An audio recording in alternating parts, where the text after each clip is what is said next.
네, 오늘은 우리 열왕기하 5장 1절부터 14절까지 말씀을 가지고 삶의 시련을 극복하는 길이란 제목으로 하나님 말씀을 나누겠습니다. 우리는 누구나 살면서 삶의 어려움, 시련을 만납니다. 그렇죠. 그것이 크고 작든지 또 그것이 어떤 상황에서의 만나는 시련이든지 누구나 다 살면서 참 살기 힘들다라고 생각할 때가 있습니다. 그런데 어떤 사람은 삶의 시련 앞에서 원망하고 불평하면서 결국 절망에 빠지지만은요, 또 다른 사람은 도저히 감당할 수 없을 것 같은 큰 문제 속에서도 용감하게 살아가는 것을 볼 수 있습니다. 우리는 하나님의 자녀임에도 불구하고 하나님을 모르는 사람들과 동일하게 삶의 시련을 만납니다. 예수님 믿는다고 해서 병에 걸리지 않거나, 예수님 믿는다고 해서 죽지 않거나, 예수님 믿는다고 해서 또 가난하지 않거나 그렇지 않다는 겁니다. 예수님을 믿어도 가난할 수도 있고요, 예수님 믿어도 질병에 힘들어하는 순간이 있을 수 있고요, 예수님 믿어도 다 때가 되면 죽습니다. 그런데 이렇게 삶의 시련을 만나는 것이 하나님을 믿지 않는 사람들과 다른 바가 없다면 우리가 불신자와 다른 것이 무엇일까요? 예수님을 믿는 것이 예수님을 믿지 않는 것과 그러면 다른 것이 무엇일까요?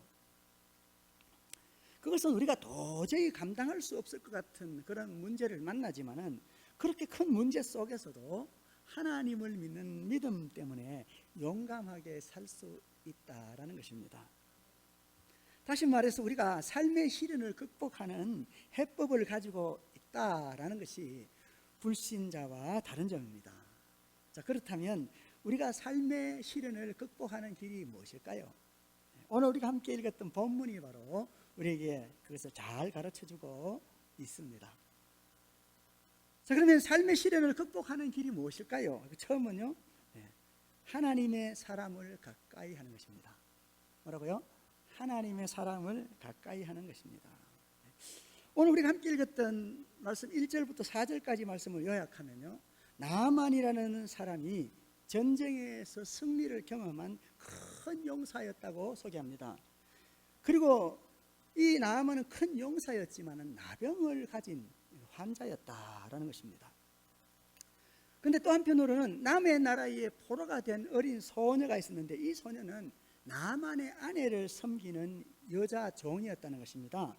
그런데 이 여종이 주인의 나병을 근심하면서 그 주인이 깨끗하게 치료함 받기를 원했다라는 내용이 오늘 1절부터 4절까지의 내용입니다. 자, 이 줄거리는요, 크고 존귀한 사람이라도 문제가 있을 수 있고 또 작고 천한 사람에게도 해법이 있을 수 있다라는 것을 보여주고 있는 것입니다. 우리는 삶의 시련을 극복하려면 하나님의 사람을 가까이 해야 합니다. 누구를요? 하나님의 사람을 가까이 해야 합니다. 그러면 왜 우리가 하나님의 사람을 가까이 해야 할까요? 그것은 우리가 하나님의 사람을 가까이 할 때 우리 삶의 시련을 극복할 수 있는 해법, 그 길을 얻을 수 있기 때문에 그렇습니다. 그러면 우리가 하나님의 사람이 어디 있는지를 알아야, 그래야 하나님 사람을 가까이 할 거 아니겠어요? 그렇죠? 하나님의 사람은 어디에 있을까요? 어쩌면 우리에게 해법을 줄 하나님의 사람이 우리 가까이에 있는데도 불구하고 우리는 그에게 무관심하였는지 모릅니다. 우리가요, 평소에 과소평가하기나 소홀하게 여겼던 그 사람이 바로 하나님의 사람일 수 있다, 그 말입니다. 오늘 나만의 나병을 치료할 수 있는, 나만이 자신의 병을 치료할 수 있는 해법을 가지게 된 것을 보니까 생각지도 못했던 자기 집안의 여자 종, 어린 소녀가 자기의 질병을 치료할 만한 해법을 가지고 있다는 것을 어찌 알았겠습니까? 우리는요, 우리 곁에 있는 사람을 소중하게 여길 수 있어야 하겠습니다. 그 사람이 여러분의 가족일 수도 있고요, 아니면 우리 교회의 교우일 수도 있고요, 아니면 이웃일 수도 있습니다. 우리는 일반적으로 크고 존귀한 사람이 작고 천한 사람을 도울 수 있다라고만 생각합니다. 그러나 우리는요, 우리가 평소에 그토록 무관심했던 또 아주 얕보았던 그 작은 그 사람이 나에게 가장 큰 도움을 줄 수 있는 사람일 수도 있다라는 것을 알아야 되겠습니다. 여러분, 하나님은요, 이방인 백부장이었던 고넬료라는 사람에게 어부 출신인 베드로를 만나라고 말합니다. 백부장이라는 것은요, 100명의 군사를 거느리고 있는 그런 군인이라는 겁니다. 그런데 이렇게 100명의 군사를 거느리고 있는 백부장이 그 몸에서 그냥 생선 냄새 나는 어부에게서 뭔 선한 것을 얻을 수 있겠느냐, 이렇게 생각할 수 있지 않겠어요? 자, 그런데 성경은 이 고넬료라는 사람에게 너는 저 요바에 있는 베드로라는 시몬을 청해서 너희 집에 들여라, 그렇게 말하는 겁니다. 그리고 이 베드로가 이제 백부장 고넬료의 집에 찾아오게 된 거죠. 그리고 이 베드로는 자신이 만난 하나님을 전했습니다.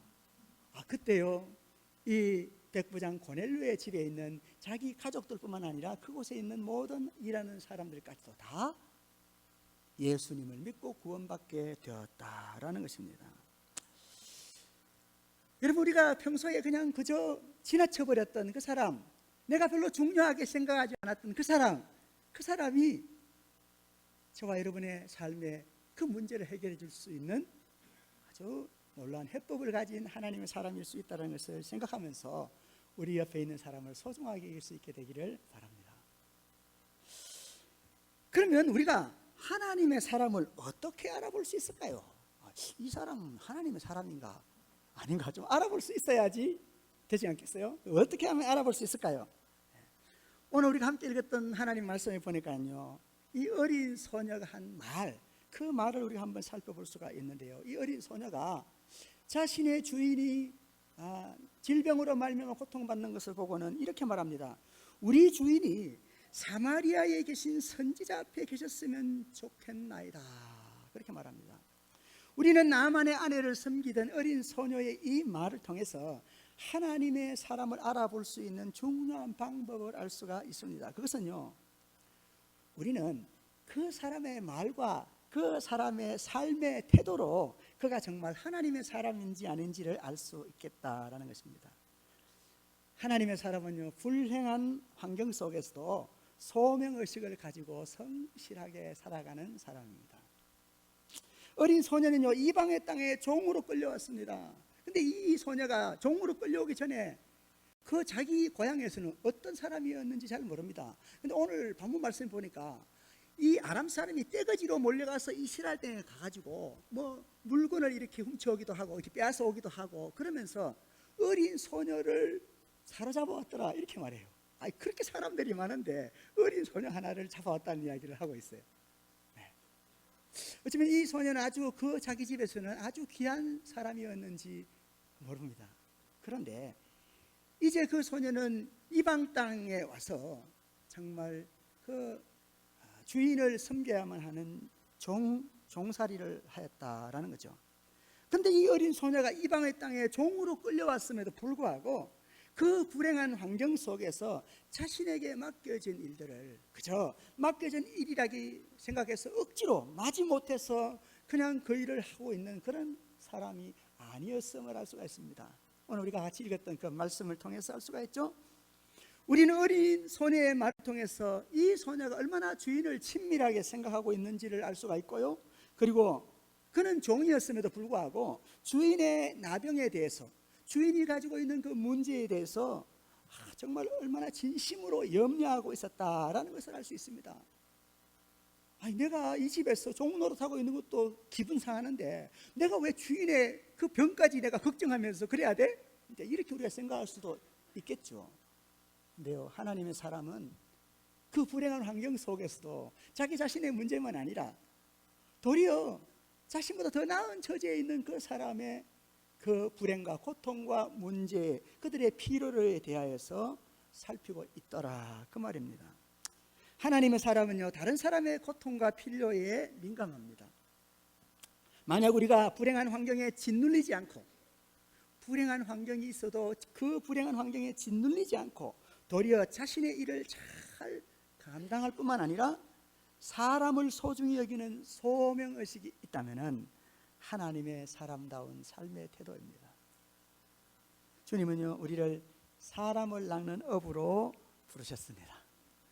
그래서 사람을 낚는 어부라는 것은 우리가 이제는 세상으로부터 오는 것이 육신의 정욕을 우리에게, 또 안목의 정욕, 우리의 눈에 보이는 것에 대한 욕심을, 그리고 이 땅 위에서의 자랑을 만들어내는 것이라는 것을 알고 그저 땅에 있는 것들에 대해서 욕심 부리고 살아가는 것이 아니라 하나님이 나를 부르셨다, 하나님이 나로 하여금 사람을 낚는 어부가 되게 하기 위해서 그저 내가 세상 살아가는 삶의 그 문제에만 허덕거리지 아니하고 정말 사람들과의 좋은 관계를 회복하고 그 사람을 하나님께로 인도하여 하나님과의 관계를 회복하게 하는 그 일들을 할 수 있도록 그렇게 소명의식을 가지고 살아갈 수 있다면 이 사람이 바로 하나님의 사람이라는 것입니다.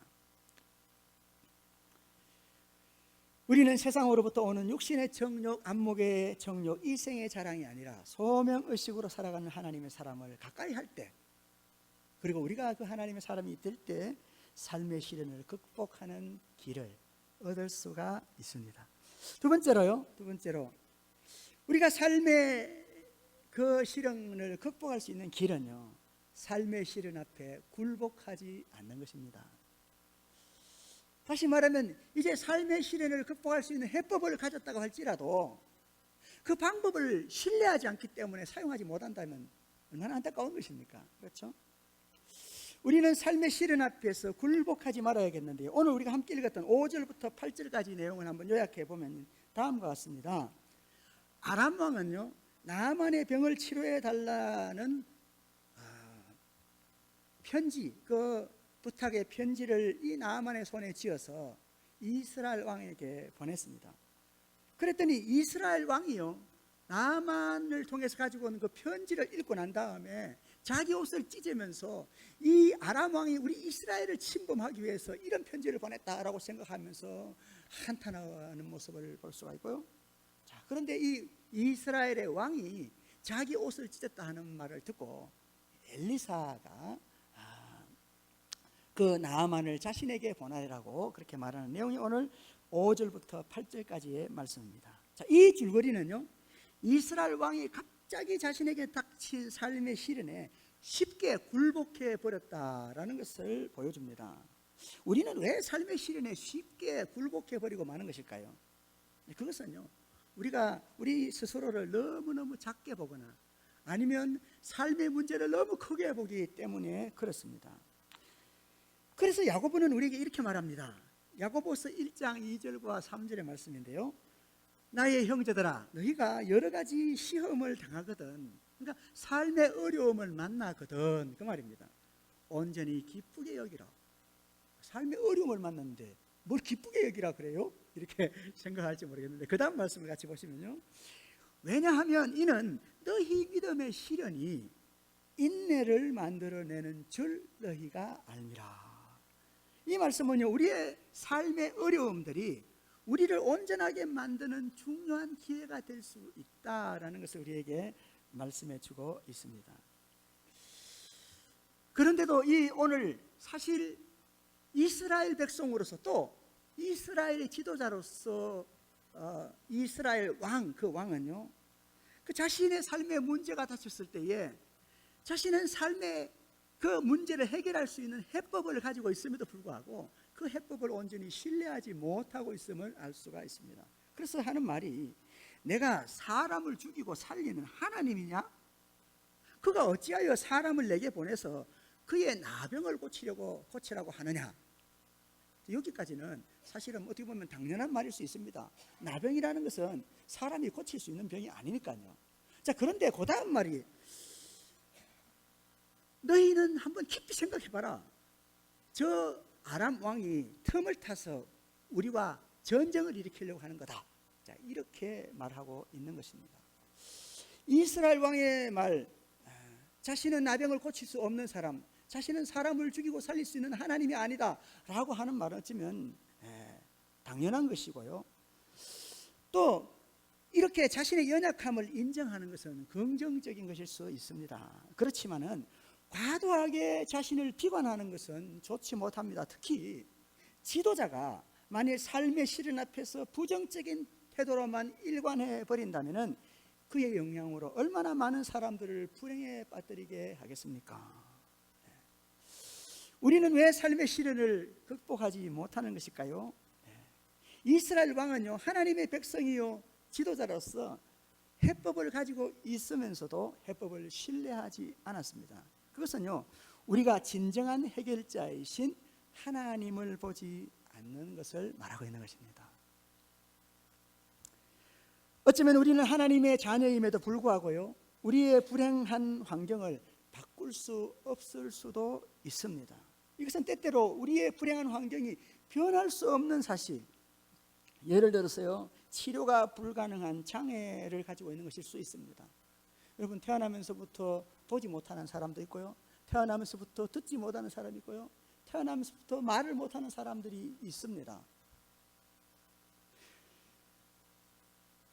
그런데 이런 것들뿐만 아니라 어떤 사람들은 자신이 불행하다고 느끼는 것이, 내가 왜 미국 땅에, 그것도 부잣집에서 태어났으면 좋을 텐데 왜 한국 땅에, 그것도 가난한 집안에 태어나서 이렇게 고생하는지 몰라? 라고 말하면서 자신의 출신을 비관하고 불행하게 여기고 있다면 참 얼마나 안타까운 일입니까? 자신이 태어난 출신지를 바꿀 수 있습니까? 자기의 환경을 바꿀 수 있습니까? 이런 거는 바꿀 수 있는 것이 아니거든요. 내가 황인종으로 태어난 것을 바꿀 수가 있나요? 없지요.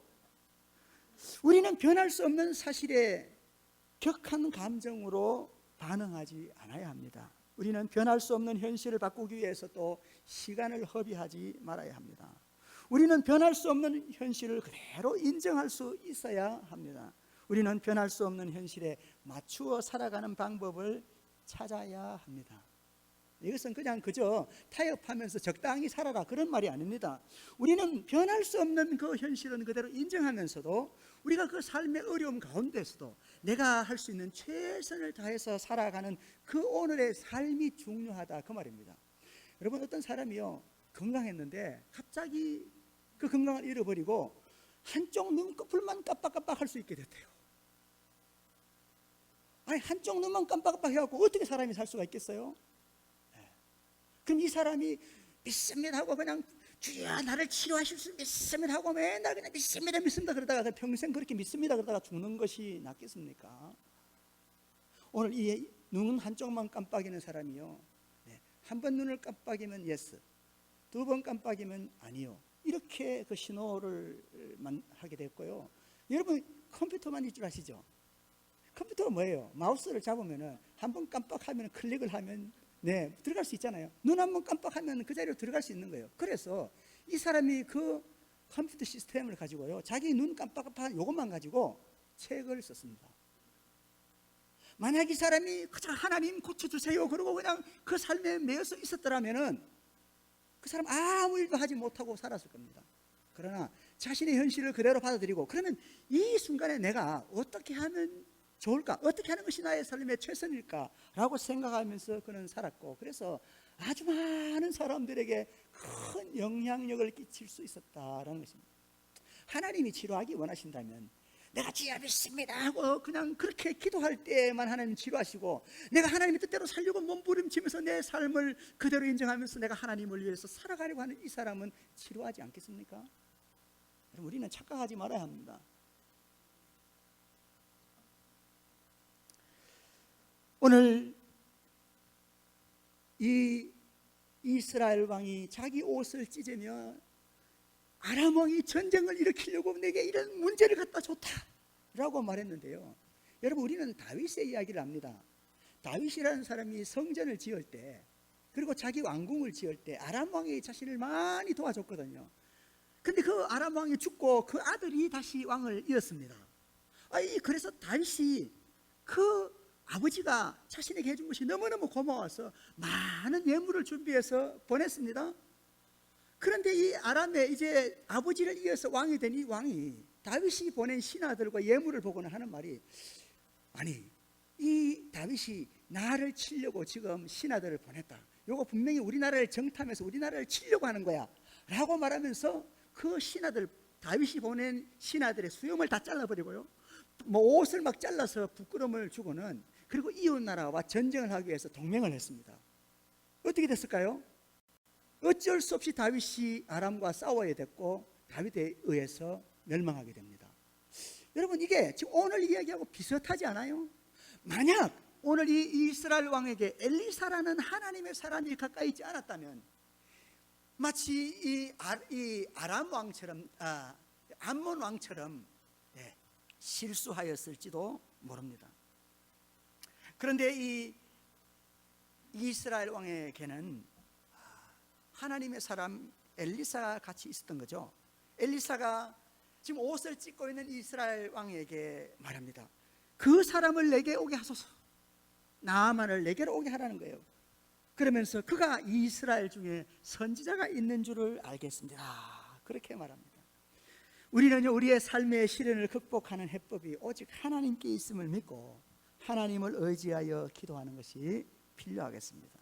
그래서 시편 37편 5절부터 9절까지 말씀을 보면요, 너희의 길을 여호와께 맡기라. 그를 의지하면 그가 이루시고 내 의를 빛같이 나타내시며 너희의 공의를 정오의 빛같이 하시리로다. 여호와 앞에 잠잠하고 참고 기다리라. 자기 길이 형통하며 악한 꾀를 이루는 자 때문에 불평하지 말지어다. 분을 그치고 노를 버리며 불평하지 마라. 오히려 악을 만들 뿐이라. 진실로 악을 행하는 자들은 끊어질 것이나 여호와를 소망하는 자들은 땅을 차지하리로다. 우리의 문제를 하나님 앞에 나아가서 기도하는데요, 그러나 또한 기도라는 것이, 건강한 기도는 우리가 해야 할 일들을 오늘 우리의 삶에서 최선을 다하여 살아가는 것까지가 포함되어 있는 것입니다. 그래서 구하라, 찾으라, 두드리라, 이렇게 우리에게 말씀하는 겁니다. 골방에서 구하지만 마시고요, 부지런히 발을 내딛어서 찾으시고 찾았으면 문을 두드리는 우리의 오늘의 삶의 최선이 우리에게는 너무너무나 중요한 것입니다. 우리는 자신이 감당할 수 없는 일을 하나님께 맡길 수 있습니다. 우리의 문제를 하나님께 맡기는 것은요, 우리가 더 이상 그 문제를 인해 아파하거나 염려하지 않는다는 것을 포함합니다. 또한 우리가 하나님께 우리의 문제를 맡긴다는 것은요, 그 결과가 어떠하더라도 우리가 실망하거나 원망하지 않겠다라는 것을 포함하는 것입니다. 다만 우리는 우리의 문제를 하나님께 맡기고 하나님을 의지할 뿐이고요, 그 결과는 하나님이 이끄시는 것입니다. 하나님은 좋으신 분이어서 선한 길로 인도하실 것입니다. 어쩌면 내 삶의 문제가 금방 해결되지 않을 수도 있겠지만은, 그러나 하나님이 응답하시는 그 응답은 가장 선한 길이라는 것을 우리는 믿을 수 있는 것입니다. 그래서 우리가 문제의 해법을 가지고 있다면 그 해법을 신뢰하는 것이 필요하다라는 것이죠. 마지막으로 우리가 어떻게 하면 삶의 시련을 극복할 수 있을까요? 그것은 내 생각을 내려놓고 말씀을 붙들어야 합니다. 다시 말하면 그 해법을 신뢰할 뿐만 아니라 그 해법을 사용하는 것입니다. 9절부터 14절까지 말씀을 요약해 보면 이렇습니다. 엘리사는요, 자신을 찾아온 나아만에게 요단강에서 7번 씻으면 나을 거라고 말해줍니다. 그런데 이 말을 들은 나아만은요, 자신이 생각하기를 엘리사가 자신을 영접하고 또 정성껏 기도해 주기를 바랬다는 거죠. 그런데 엘리사가 그렇게 하지 않았기 때문에 기분이 나빠서 그냥 집으로 돌아가려고 했습니다. 그랬더니 함께 왔던 그 옆에 있던 부하들이 말하기를, 아니 더 어려운 일을 시켰어도 하지 않았겠습니까? 그 시키는 대로 한번 해보시지요 라고 말합니다. 그랬더니 엘리사가 한 말대로 이 나하만이 그대로 요단강에 가서 씻었더니 깨끗하게 나았다라는 말입니다. 오늘 우리가 함께 읽었던 이 줄거리는요, 나하만이 자신의 생각에 사로잡혔을 때에는 치료받지 못했을 수도 있지만은 엘리사가 준 말씀을 순종하여서 치료받았음을 우리에게 가르쳐주고 있습니다. 우리가 해법을 가지고 있으면서도 여전히 삶의 시련에서 벗어나지 못한다면 그 이유가 무엇일까요? 그것은 그 해법을 바르게 사용하지 않았기 때문이겠죠. 그러면 우리가 해법을 가지고 있으면서도 바르게 사용하지 않는 이유가 뭘까요? 그것은 우리의 생각에 갇혀 있기 때문인 것입니다. 우리는 우리가 가진 생각이 전부라고 생각하지 말아야 됩니다. 우리는 우리의 생각이 교만할 수 있다는 걸 알아야 합니다. 우리는 우리의 생각이 완전하지 않을 수 있다는 것을 알아야 합니다. 우리는 우리의 교만하고 불완전한 생각을 내려놓아야 합니다. 그러면 우리가 가진 해법을 바르게 사용하는 방법, 그 방법은 무엇일까요? 그것은요, 하나님의 말씀을 붙드는 것입니다. 하나님의 말씀을 붙들으니까 성경책을 꼭 붙잡고 이렇게 안 떨어지게 놓는 것일까요? 그게 아니고요, 하나님의 말씀을 붙드는 것은 하나님의 말씀을 최고의 가치로 여기는 것입니다. 목사님, 저는 하나님의 말씀을 최고라고 생각하는데요, 그렇게 생각만 하는 것이 아니고요, 실제로 우리의 삶에 있어서 내가 정말 하나님의 말씀이 가르쳐주고 있는 그 가치를 내가 붙잡고 그 가치를 따라 살아가고 있느냐 하는 것을 말하는 겁니다. 예수님을 믿는데도 불구하고 여전히 자녀들을 교육할 때 무슨 성공하는 비결, 뭐 어떻게 하면 돈 벌고 어떻게 하면 잘 살 수 있고 여기에만 관심이 있지, 그가 정말 하나님을 경외하면서 선한 삶을, 옳은 삶을 살아가도록 바르게 지도하지 않을 수 있다, 그 말입니다. 우리는요, 우리가 중요하게 생각하는 것을 따라서 행합니다. 돈을 중요하게 생각하면요, 우리의 시간과 건강을 돈을 얻기 위해서 사용할 겁니다. 그러나 우리가 하나님의 나라를 중요하게 생각한다면 돈보다 사람을 귀하게 여길 것입니다. 또 우리가 하나님의 말씀을 붙드는 것은요, 하나님 말씀을 최고의 가치로 생각하는 것 뿐만 아니라 그 말씀대로 그대로 살려고 시도하는 것입니다. 우리는 말씀을 좋게 여기면서도요, 말씀에 순종하지 않을 수는 있습니다. 설교 끝나고 탁 나가면 은혜 받았습니다 이렇게 말하는데, 은혜 받았습니다 라고 말하면서도 그 말씀을 실천하려고는 전혀 생각하지 않을 수 있다, 그 말입니다. 그런데 오늘 이 나아만이라는 사람은 이방인이었지만 오늘 어떻게 했다고 합니까? 그가 처음에는 내 생각에는 하고 자기 생각을 고집하였지만은 옆에 있는 부하들의 이야기를 듣고는 자기 생각을 내려놓고 하나님 말씀을 따라서 그대로 행동하기로 해보았다는 거죠. 이 자기 생각이라는 것이 결코 틀린 것이 아니었어요. 뭐라고 얘기하냐면, 네가 요단강에서 나를 씻으라고 하는데 내가 살고 있는 그 다메섹에는 강이, 아주 멋있는 강이, 깨끗한 강이 흘러. 아바나와 바르발이라는 강은 너네가 가지고 있는 그 요단강보다 훨씬 더 깨끗하거든, 이렇게 생각했다는 거죠.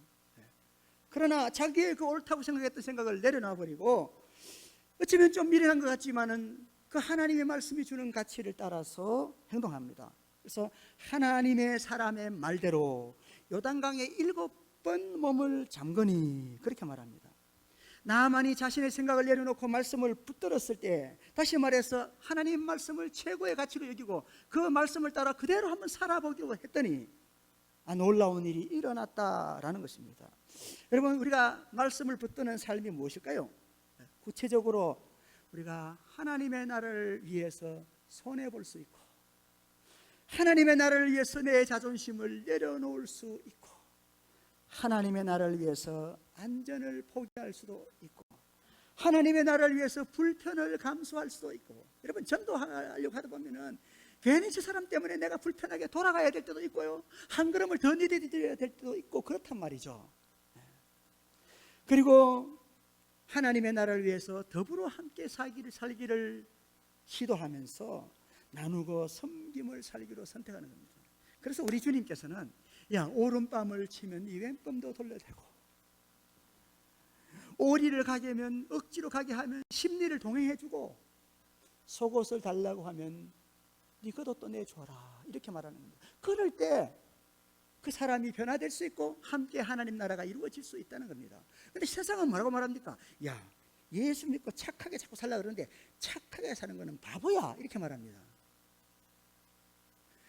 우리는요, 세상이 말하는 착하게 살면 바보야 라는 그 상식을 따라 살아갈 수도 있고요, 아니면 어쩌면 손해보고, 어쩌면 내 자신에게 불리해지고 안전을 포기해야 되고 자존심이 꺾여질 수 있는 것이지만은 하나님의 나라를 위하여서 그 좁은 문을 내가 선택하고 나아갈 수 있다. 이것은 우리의 선택이다, 그 말입니다.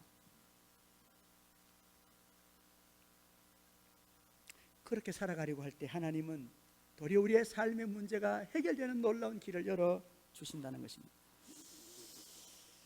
우리의 삶의 시련을 극복하는 길은요, 하나님을 가까이 하는 것입니다.